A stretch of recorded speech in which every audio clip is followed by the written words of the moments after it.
क्या आप लोगों को भी अल्बानिया का वीज़ा चाहिए? तो ये वीडियो आपके लिए बहुत ही इंपॉर्टेंट हो सकता है। जी हाँ दोस्तों, थोड़े दिन पहले मैंने एक शॉर्ट वीडियो डाला था अबाउट अल्बानिया वीज़ा, तो उसके बाद मेरे को बहुत सारे मैसेज और कमेंट्स आए थे लोगों के।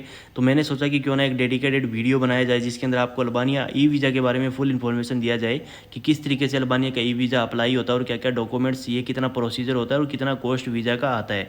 इस तरीके से मैं आपको सारी चीज़ें ये बताऊँगा आज इस वीडियो के अंदर। तो आप इस वीडियो को मिस मत करना, इस वीडियो को पूरा जरूर देखना और साथ ही लाइक कर देना और वीडियो को शेयर जरूर कर देना जिन लोगों को अल्बानिया का वीज़ा चाहिए, और चैनल को भी सब्सक्राइब करके रख लेना क्योंकि ऐसी और वीज़ा टिप्स एंड ट्रिक्स मैं आपको देते रहता हूँ बहुत सारी। तो ये सबसे पहले आपको इस साइट पे आ जाना है e-visa.al। ये अल्बानिया का ऑफिशियल साइट है जैसा कि आप देख सकते हो। 3 steps and your e visa is ready. ये ई वीज़ा जो आपका 3 स्टेप के अंदर कंप्लीट हो जाता है, अप्लाई और फिर आपको पेमेंट करना पड़ता है और आपका रिजल्ट आपको मिल जाता है। इस तरीके से आएगा। तो सबसे पहले आपको इस साइट के ऊपर जाना है, मैं इसका लिंक डिस्क्रिप्शन में भी डाल दूंगा। इसके ऊपर जाके सिंपली आपको आईडी और पासवर्ड बनाना है सबसे पहले, फिर उसको करके आप लॉगिन करना है और फिर आपको अप्लाई नाउ पे जाना है सबसे पहले अप्लाई करने के लिए। तो ये आपके नहीं आएगा, मेरे में आ रहा है ये अभी, क्योंकि मैंने अभी पीछे ऑलरेडी इसको डाला था ना। तो मैं इसको कैंसिल कर देता हूँ एक बार के लिए। Your e visa is an online application system developed by the Albanian government to pre screen travellers wishing to visit Albania. इसको अप्लाई करने के लिए क्या क्या डॉक्यूमेंट्स चाहिए वो सारी चीज़ें मैं आपको बताऊंगा, तो आपने वीडियो को मिस नहीं करना है, वीडियो को पूरा जरूर देखना है। तो ये वीज़ा आप किसी भी तरीके से यूज़ कर सकते हो। सबसे पहले अगर आप वीज़ा जो फ्री कंट्री है उसके लिए अंडर में आप आते हो तो आप यहाँ पे चेक कर सकते हो। बाकी इंडिया वीज़ा फ्री में नहीं आता है। सबसे पहले जो इनका होता है इलेक्ट्रॉनिक वीज़ा जो कि ई वीज़ा अपन बोलते हैं, फिर स्टाम्प वीज़ा जो होता है जो कि पासपोर्ट पे लगता है, स्टिकर वीज़ा बेसिकली जिसको हम बोलते हैं। फिर वीज़ा टाइप आता है, जो वीज़ा टाइप ए है वो एयरपोर्ट ट्रांजिट वीज़ा होता है, जो सी है वो शॉर्ट स्टे वीज़ा होता है जो कि 90 डेज से कम होता है, और फिर आता है डी वीज़ा जो कि लॉन्ग टर्म का वीज़ा होता है, 90 डेज से ज़्यादा का होता है। आपको कुछ नहीं करना है, आपको सबसे पहले इसके ऊपर करना है, ई वीज़ा के ऊपर करना है और फिर आपको कर देना है सी पे। जैसे आप करोगे तो आपको यहाँ पे नीचे 3-4 ऑप्शन आ जाते हैं। अपने को टूरिज्म के लिए करना है तो इस पर करना है आपको वीज़ा फॉर टूरिज्म सी।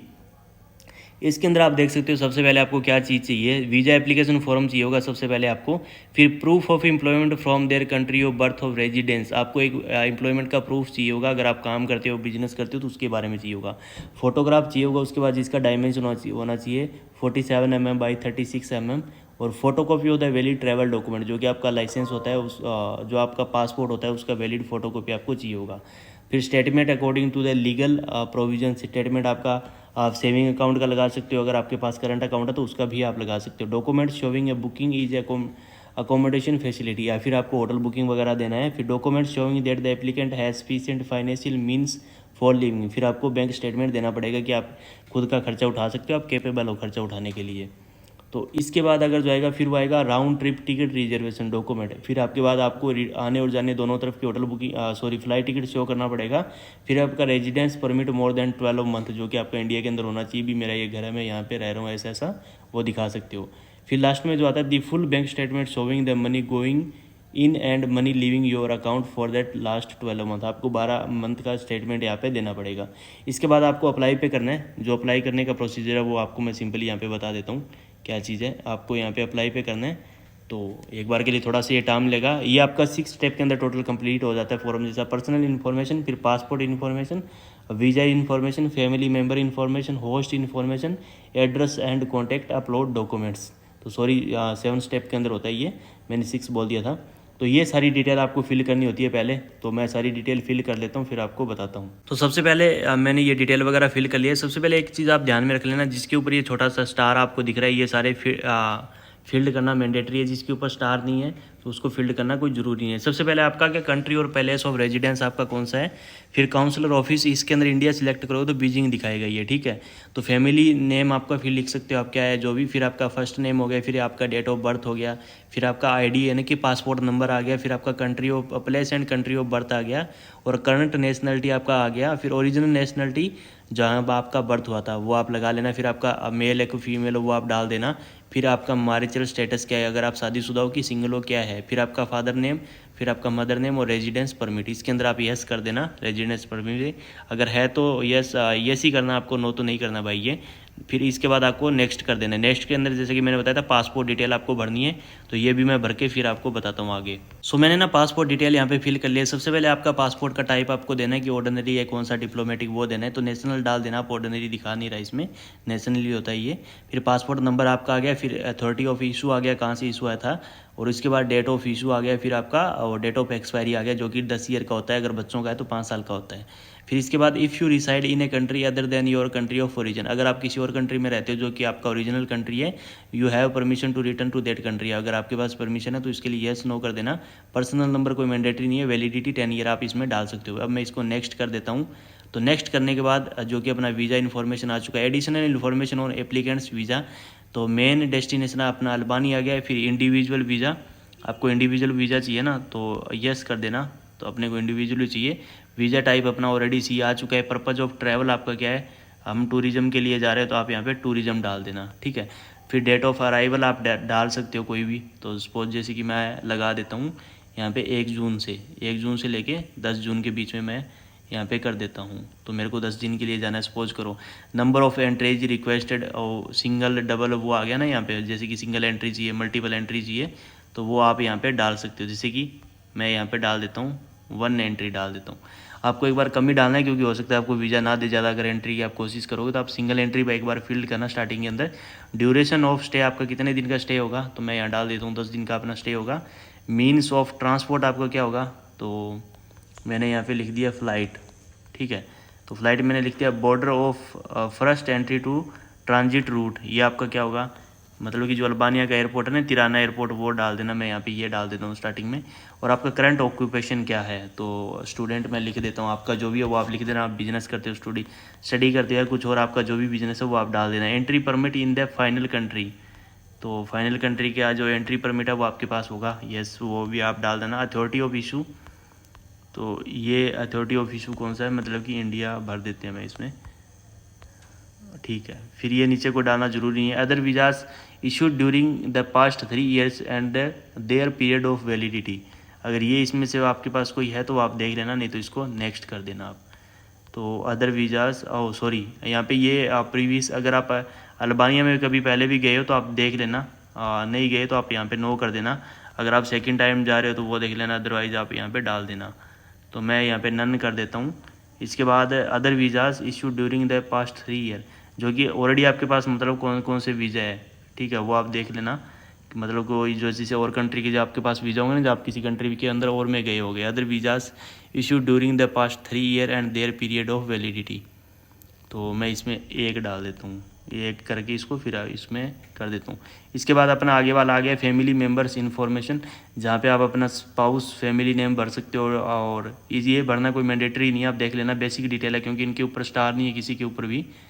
तो ये भरना वैसे कोई मैंडेटरी नहीं है क्योंकि यहाँ इसके ऊपर कोई भी किसी के ऊपर भी स्टार लगा हुआ नहीं है। जिसके ऊपर स्टार होता है वो मैंडेटरी होता है फिल करना। अब मैं यहाँ पे इसको आगे लेके चलता हूँ, इसको मैं यहाँ से कर देता हूँ, नेक्स्ट कर देता हूँ इसको। तो सबसे मेन टॉपिक अपना ये आता है additional information on applicants host. अगर आपको अल्बानिया का वीज़ा चाहिए तो आपके पास ये होना चाहिए, इनविटेशन लेटर होना चाहिए। जैसे कि रसिया का वीज़ा आप लेते हो तो इनविटेशन लेटर लगता है, और भी बहुत सारे ऐसे वीज़ा है जिनको लेने के लिए इन्विटेशन लेटर लगता है। तो अल्बानिया का एक ऐसा वीज़ा है जिसको लेने के लिए आपको अल्बानिया के कोई भी कॉन्ट्रैक्टर या कंपनी या वहाँ से आपको एजेंसी एजेंट की सहायता से आपको वहाँ से सबसे पहले ये क्या बोलते हैं इनविटेशन लेटर आपको लेना पड़ेगा। उसके बाद ही आप इस वीज़ा के लिए अप्लाई कर सकते हो। तो मैं सबसे पहले यहाँ पे याद डाल देता हूँ कि मेरे पास है या नहीं है। तो मैंने यहाँ पे डाल दिया, जैसे कि मेरे पास पर्सन है, कंपनी किस तरीके का है। तो फिर आप नीचे उसका नाम डाल सकते हो, फिर नीचे उसका नेम, सरनेम, बर्थडे से, और आपका मेल फीमेल आ गया, फिर टेलीफोन एंड टेक्स्ट फैक्स आ गया, ईमेल एड्रेस, फुल एड्रेस। तो ये सारी चीज़ें इसके अंदर बाद में ये पूछ लेते हैं यहाँ पे। तो ये सारी चीज़ें मेरे को भरनी पड़ेगी, पहले मैं ये भर लेता हूँ फिर आपको बताता हूँ। इस पेज के ऊपर ना आपको सारा होस्ट का इन्फॉर्मेशन भरना है। तो जैसे स्टार्टिंग में मैंने डाल दिया पर्सन, फिर आपको नेम सरनेम ये डालना है, फिर बर्थडे डालना है, फिर ये ऑलरेडी तो आपको मैंने ये बता दिया, फिर ईमेल आ गया, फिर फुल एड्रेस, फिर होस्ट का नंबर आ गया, हुई, फिर ये आ गया ना, who is paying for your cost of travelling and for your cost of living during your stay. आप यहाँ पे माई सेल्फ कर सकते हो। अगर आपको कोई और कर रहा है स्पॉन्सर तो आप उसके लिए भी कर सकते हो, मतलब कि जो आपका खर्चा वगैरह कौन उठा रहा है। Please specify who and how, ये मैंने यहाँ पे लिख दिया है। फिर means of support during your stay, आपका क्रेडिट कार्ड है, केस है, क्या चीज़ आपके पास, उस चीज़ से आप देख सकते हो। इसको करके आपको नेक्स्ट कर देना है। फिर नेक्स्ट आप देखोगे तो एड्रेस एंड कॉन्टैक्ट आ जाता है। तो होम एड्रेस, टेलीफोन एड्रेस, ये सारी चीज़ें आपको यहाँ पे मेंशन करनी है। तो सबसे पहले यहाँ पे मैं होम एड्रेस डाल देता हूँ अपना, तो यहाँ पे मैंने न्यू दिल्ली डाल दिया, ठीक है। इसके बाद टेलीफोन नंबर आप मैं कुछ भी यहाँ पे उठा के डाल रहा हूँ, ये कोई मेरा ओरिजिनल नहीं है। ईमेल एड्रेस मैं यहाँ पे डाल देता हूँ। इस ईमेल पे अगर आपको कोई इन्फॉर्मेशन चाहिए तो आप इस पे मेरे को मेल भी कर सकते हो, ये मेरा ऑफिशियल मेल है। तो मैंने इसको यहाँ पे कर दिया। पैलेस एंड डेट आप पैलेस क्या है, पैलेस में डाल देता हूँ न्यू दिल्ली। तो फिर से मैंने न्यू दिल्ली यहाँ पे डाल दिया है। अब इसको मैं आगे कर देता हूँ नेक्स्ट पे करूँगा तो आपको सारे डॉक्यूमेंट यहाँ पे अपलोड करने हैं। तो जैसे कि आप देख सकते हो प्रूफ ऑफ एम्प्लॉयमेंट, ये ऑलरेडी डॉक्यूमेंट सारे मैंने बता दिए। सबसे पहले एम्प्लॉयमेंट प्रूफ आएगा, फिर आपकी फ़ोटो आएंगी, फिर आपका जो वैलिड ट्रैवल डॉक्यूमेंट है मतलब कि पासपोर्ट, उसकी फ़ोटो कॉपी आएंगी, फिर आपका statement according to the legal provisions ये आएगा। उसके बाद आपका document showing a booking is an accommodation facility है, मतलब आपकी होटल या हॉस्टल बुकिंग, ये सारी चीज़ें आएगी। इसके बाद 6 नंबर पे आपका सफिशिएंट फाइनेंशियल जो को मतलब कि आपको शो करना पड़ेगा भी मैं कैपेबल हूँ, मेरे पास सारा कुछ है इस ट्रिप के लिए। तो राउंड ट्रिप टिकट, फिर आपको आने और जाने की फ़्लाइट टिकट दिखानी पड़ेगी, फिर आपका रेजिडेंस परमिट हो गया, और फिर आपको 12 मंथ की फुल बैंक स्टेटमेंट दिखानी पड़ेगी, जैसा कि आप देख सकते हो। फिर नीचे आ गया 5000 ऑल और अल्बानिया एली के equivalent to 44 euros and 44 cents per day for adults. अगर आप 18 साल या 18 साल से ज़्यादा के हो तो आपको मतलब कि 44 यूरो और 44 सेंट पर डे के हिसाब से आपके पास होना चाहिए। अगर आपके पास बच्चे भी हैं तो आप देख लेना 22, मतलब उसका हाफ कर लेना, तो इतना खर्चा आपके पास डेली के लिए होना चाहिए। जैसे कि आप देख सकते हो, the fund should be in your bank statement before applying for a visa for your self for other family members that you will cover their expenses. तो ये इतना जो कि खर्चा इन्होंने बता रखा है इसके हिसाब से होना चाहिए, जो कि पर डे का आप लगाओ तो उसके हिसाब से आप देख लेना। फिर यहाँ पे आपको कर देना फाइनलाइज। तो ये सारी चीज़ें आपको यहाँ पे अपलोड करनी पड़ेगी, मैं कर देता हूँ पहले, फिर आपको बताता हूँ। सो फाइनली मैंने यहाँ पे पूरा अपना डॉक्यूमेंट वगैरह ऐसे अपलोड कर दिया। ये क्यों मेरा ओरिजिनल नहीं है, वैसे मैंने फेक एक बार अपलोड किया आपको दिखाने के लिए। जो फोटो का साइज़ है ना वो देख लेना, जेपीजी और जेपीजी पीएनजी के अंदर आपका होना चाहिए, 2 MB से ज़्यादा ना हो, और इस तरीके से आपको अपलोड करना है। ये करके फिर आपको फाइनलाइज कर देना है। तो डॉक्यूमेंट इज रिक्वायर्ड, क्योंकि मेरा फ़ोटो अभी अपलोड नहीं हुआ है तो वो पहले मेरे को करना पड़ेगा यहाँ पे। सो चलिए फाइनली अपना फ़ोटो भी हो चुका है। अभी मैं इसको ना आगे प्रोसेस करके आपको बताता हूँ फाइनलाइज करके आगे क्या आता है। तो जहाँ तक इसका ना मुझे आइडिया है, इसका फ़ीस आपको पहले पे नहीं करना है, इसका फ़ीस आपको बाद में ही पे करना पड़ता है। तो जैसे कि आप देख सकते हो, please fill all required fields. अभी मेरा क्या रह गया इसके अंदर, तो मैंने पीछे भी कुछ भरा नहीं होगा शायद तक। ये करने के बाद ना इसके अंदर क्या होता है कि वो आपको ना मेल करेंगे, अगर आपको वीज़ा ग्रांट करेंगे ना तो वो आपको मेल करेंगे पेमेंट के लिए। फिर आपको पेमेंट करनी है, जहाँ वो बता देंगे किस तरीके से पेमेंट करनी है, लिंक वगैरह दे देंगे, वहाँ आप डेबिट क्रेडिट कार्ड से कर सकते हो। अगर आपका वीज़ा ग्रांट नहीं होगा, रिफ्यूज़ करेंगे, आपका वीज़ा कैंसिल करेंगे, तो आपको कोई पेमेंट वगैरह नहीं करना है। ये इस वीज़ा का एक अच्छा पॉइंट मुझे लगा कि आपको वीज़ा ग्रांट होता है तभी आपको इस वीज़ा के लिए पेमेंट पे करना है, अदरवाइज़ आपको कोई फ़ीस पे नहीं करनी इस वीज़ा के लिए। अब आपको इस वीज़ा के रिलेटेड कोई भी सवाल क्वेश्चन, अगर आपको कुछ पूछना है, इन्फॉर्मेशन चाहिए, तो आप मेरे को कमेंट में भी पूछ सकते हो। बाकी इंस्टाग्राम पे मैसेज कर सकते हो। इंस्टाग्राम आईडी आपको नीचे मिल जाएगा, रोहित बैकपैकर। उस पर जाके आप मेरे को इंस्टाग्राम पे भी पूछ सकते हो, जो भी आपका क्वेरी कुछ पूछना है, किसी भी चीज़ के रिलेटेड या किसी भी वीज़ा के रिलेटेड। सो ये थी इन्फॉर्मेशन वीडियो आज की, how to apply Albania e visa. अगर वीडियो जरा सी भी अच्छी लगे तो वीडियो को लाइक करें, शेयर करें और चैनल को सब्सक्राइब जरूर करें। तो मिलते हैं नेक्स्ट वीडियो में। Till then take care, good bye, जय हिंद दोस्तों।